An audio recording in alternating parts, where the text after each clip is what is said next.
नमस्कार, capital TV की special story देख रहे हैं आप और मैं हूं साइमा। कहा जाता है कि राजनीति में कब क्या हो जाए ये बिल्कुल नहीं कहा जा सकता। इस वक्त एक तरफ तो लोकसभा चुनाव का माहौल है तो 2 चरणों में मतदान हो चुका है, लेकिन जिस वक्त राजनीतिक पार्टियां प्रचार प्रसार में व्यस्त थीं, उस वक्त सियासी भूचाल एक दावे से मच गया और सभी की निगाहें रवि किशन पर आकर टिक गई। जी हां, पिछले कुछ दिनों से लगातार रवि किशन सुर्खियों में हैं और उनकी वजह से उनकी पार्टी को भी विपक्षी पार्टियों ने जमकर घेरना शुरू कर दिया। लेकिन अब उन सभी लोगों का मुंह बंद हो गया है जिन्होंने रवि किशन को लेकर सवाल उठाया था। तो क्या कुछ है पूरा मामला, चलिए आपको समझाते हैं। रवि किशन को मिली बड़ी राहत, हाईकोर्ट ने खारिज की याचिका। रवि किशन की कथित पत्नी को झटका, डीएनए की मांग वाली याचिका खारिज। भोजपुरी फिल्मों के स्टार रवि किशन को डीएनए टेस्ट मामले में बहुत बड़ी राहत मिली है। मुंबई के डिंडोशी कोर्ट ने शिनोवा नाम की उस महिला की एक्टर का डीएनए टेस्ट करवाने की मांग करने वाली याचिका को खारिज कर दिया है, जो खुद को उनकी बेटी बता रही थी। दरअसल 25 साल की शिनोवा शुक्ला ने खुद को रवि किशन की बेटी बताया था और साथ ही एक्टर के डीएनए टेस्ट की मांग भी की थी, पर कोर्ट ने इस मांग को खारिज कर दिया है। शिनोवा शुक्ला अपर्णा ठाकुर की बेटी हैं और दावा किया था कि रवि किशन ही उनके बायोलॉजिकल यानी जैविक पिता है। हालांकि 25 अप्रैल को कोर्ट में हुई सुनवाई के दौरान रवि किशन ने अपने वकील के हवाले से इस आरोप से साफ तौर पर इनकार कर दिया था। रवि किशन ने कहा कि उनका इस महिला से किसी भी तरह का कोई भी रिश्ता नहीं है। एक रिपोर्ट के मुताबिक कोर्ट ने शिनोवा की डीएनए टेस्ट की अपील खारिज करते हुए कहा है कि उसकी मां और रवि किशन का कोई भी पारिवारिक संबंध नहीं था, ऐसे में ये केस नहीं बनता है। हालांकि अभी भी कोर्ट की तरफ से इस पूरे आदेश को जारी नहीं किया गया है। महिला ने की थी डीएनए टेस्ट की मांग। प्रीति शुक्ला ने अपनी एफआईआर में महिला और उसकी बेटी पर धमकी देने, झूठे इल्जाम लगाने और जबरदस्ती पैसे ऐंठने की कोशिश का आरोप लगाया है। शिनोवा भी एक एक्ट्रेस है और उन्हें फिल्म हिकअप्स एंड हुकअप में देखा जा चुका है। एक न्यूज चैनल से बातचीत में शिनोवा ने बताया कि कैसे उनके परिवार का उत्पीड़न किया जा रहा है। साथ ही उन्होंने कहा था कि इस विवाद को खत्म करने के लिए रवि किशन का पैटर्निटी टेस्ट करवाया जाए। रवि किशन को एड्रेस करते हुए शिनोवा ने कहा था, अगर ये सच नहीं है तो आप सामने क्यों नहीं आ रहे हैं और कह रहे हैं कि ये झूठ है। मैं बस ये मांग कर रही हूँ कि आप डीएनए टेस्ट करवाएं। आप चुप हैं और किसी भी बात का जवाब नहीं दे रहे हैं। मेरे पूरे परिवार, एक वकील और यहाँ तक कि एक पत्रकार के खिलाफ एक एफआईआर दर्ज करवाई गई है, वो भी झूठे इल्जामों के साथ कि हम आपसे पैसे ऐंठना चाह रहे हैं। अब आपको भी सुनवाते हैं कि आखिर शिनोवा शुक्ला ने क्या आरोप लगाया था, सुनिए। आदरणीय श्री योगी जी, नमस्कार। मेरा नाम शिनोवा है। मैं आपके सांसद रवि किशन की बेटी हूँ और मैं आपसे विनती करना चाहती हूँ कि आप मुझे और मेरी माँ को थोड़ा समय दीजिए। मैं आपको अपना सच बताना चाहती हूँ सबूतों के साथ। उसके बाद जो आपको सही लगे आप न्याय दीजिए। शुक्रिया। इतना ही नहीं, शिनोवा शुक्ला ने आगे कहा था कि वो मेरे पिता हैं और मुझे हक है कि उन्हें ये कहने का कि मुझे अपना लीजिए। मैं आज ये बात अचानक नहीं कह रही हूँ, इस बीच में बहुत सी चीजें हो चुकी हैं, लेकिन मैं उन सब के बारे में अभी ज्यादा बात नहीं कर सकती। आगे शिनोवा ने यह भी बताया कि उन्होंने अपने फोन को बंद करने का फैसला इसलिए किया था क्योंकि उन्हें ढेरों कॉल्स आ रहे थे। वो बोली, मुझे ही नहीं मेरे पूरे परिवार को इस वक्त परेशान किया जा रहा है। हम सभी एक साथ ना जाने कितनी चीजों का सामना कर रहे हैं। दरअसल इससे पहले गोरखपुर से भारतीय जनता पार्टी के सांसद रवि किशन शुक्ला को अपनी बेटी का पिता बताने वाली महिला, उसकी बेटी के साथ ही 6 लोगों के खिलाफ जबरन वसूली और बाकी कई गंभीर आरोपों में लखनऊ के हजरतगंज कोतवाली थाने में प्राथमिकी दर्ज की गई थी। पुलिस सूत्रों के मुताबिक दर्ज प्राथमिकी के हवाले से बताया गया कि रवि किशन की पत्नी प्रीति शुक्ला की तहरीर पर यह मुकदमा देर रात दर्ज किया गया। मुकदमे में रवि किशन को अपनी बेटी का पिता बताने वाली महिला अपर्णा ठाकुर, उसके पति राजेश सोनी, बेटी शेनोवा सोनी, बेटे सौनक सोनी, सपा नेता विवेक कुमार पांडे और खुर्शीद खान नाम के कथित पत्रकार को आरोपी बनाया गया।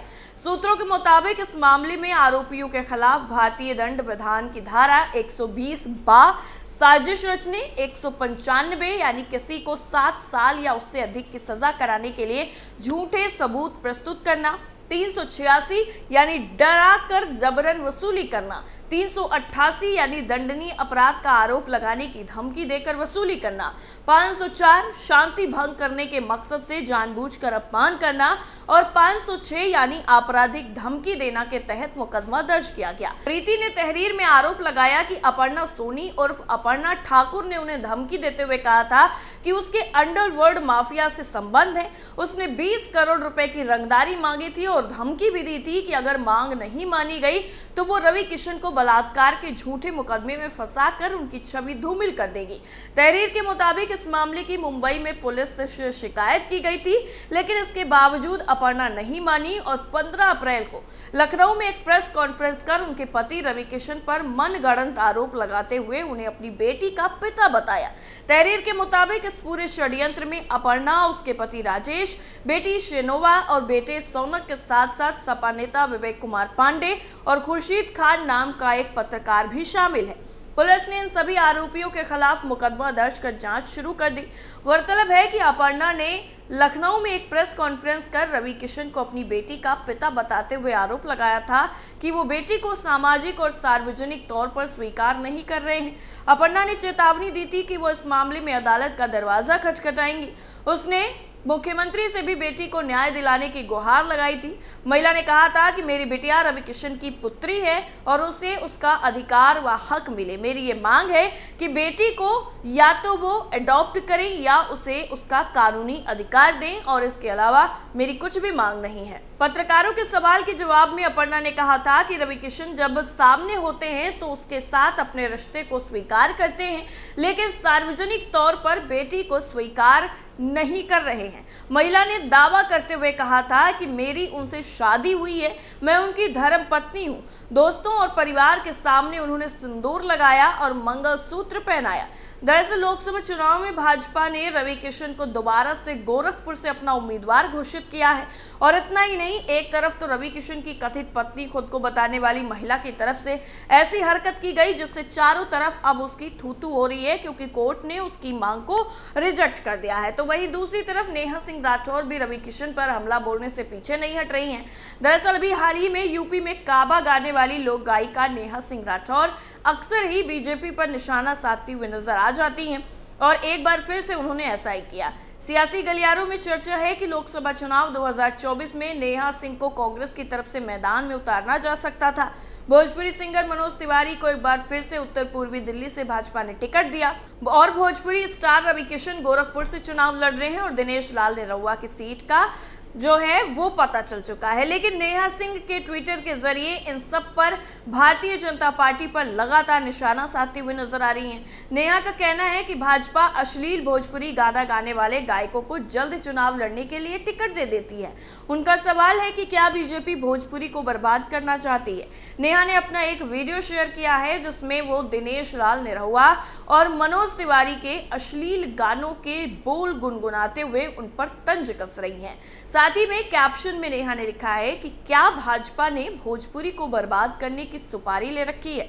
जो जितना ज्यादा अश्लील भोजपुरी गीत गाता है भाजपा उसे उतना जल्दी टिकट देकर चुनाव लड़वाती है। एक दूसरे ट्वीट में नेहा ने लिखा है कि पहले भोजपुरी में अश्लील गीत गाओ, बेटियों का भद्दा मजाक उड़ाओ, फिर भाजपा के टिकट पर संसद बन जाओ, बेटी बचाओ का नारा लगाओ, यही क्रोनोलॉजी है ना। इस ट्वीट में नेहा ने मनोज तिवारी के साथ साथ स्मृति ईरानी, जेपी नड्डा और पीएम नरेंद्र मोदी को भी टैग किया है। एक और ट्वीट करते हुए नेहा सिंह राठौर ने लिखा है कि मनोज तिवारी जैसे अश्लील गायकों को बढ़ावा देकर भाजपा ने भोजपुरी अस्मिता का अपमान किया है। पूर्वांचल के सभी लोगों को ये बात जाननी चाहिए कि मनोज तिवारी जैसे लोग कभी भी समाज के रोल मॉडल नहीं हो सकते हैं। नेहा ने रवि किशन के रिमोट से वाले गाने का वीडियो शेयर करते हुए उन पर भी कटाक्ष किया है। दरअसल आपको बता दें कि इस वक्त भोजपुरी इंडस्ट्री के 4 स्टार यानी रवि किशन, मनोज तिवारी, दिनेश लाल निरहुआ और पवन सिंह को लेकर ट्वीट में पूरी तरीके से बवाल मचा हुआ है, जिसमें कहा गया है कि भोजपुरी के ये चारों खंभे अगर भाजपा में आकर सांसद बन जाते तो महिलाओं का कितना कल्याण कर सकते थे, बेटी बचाओ का नारा बुलंद कर सकते थे। यानी कुल मिलाकर के राजनीति में कभी भी कुछ भी हो सकता है, इस बात का यकीन आपको ये खबर देखकर समझ में आ जाएगा। क्योंकि कभी राजनीति में ना आने का दावा करने वाली नेहा सिंह राठौर भी टिकट मिलने के सवाल पर ये कहती हुई नजर आती हैं कि अगर उन्हें मौका मिला तो वो इस पर जरूर सोचेंगी। तो वहीं दूसरी तरफ रवि किशन को बदनाम करने की जो साजिश कथित तौर पर बताई जा रही है, वो भी अब मुंबई हाईकोर्ट ने पूरी तरीके से बेनकाब कर दिया है और उस डीएनए कराने वाली याचिका को भी खारिज कर दिया है, जिससे कहीं ना कहीं रवि किशन को एक बहुत बड़ी फौरी राहत तो जरूर मिल गई है। हालांकि क्या वो महिला और उसकी बेटी आगे सुप्रीम कोर्ट तक जाती हैं, ये देखना काफी ज्यादा दिलचस्प होगा। वैसे आपको क्या लगता है, हमें कॉमेंट करके जरूर बताइए। फिलहाल के लिए इतना ही, बाकी तमाम खबरों के लिए आप जुड़े रहिए कैपिटल टीवी के साथ। नमस्कार।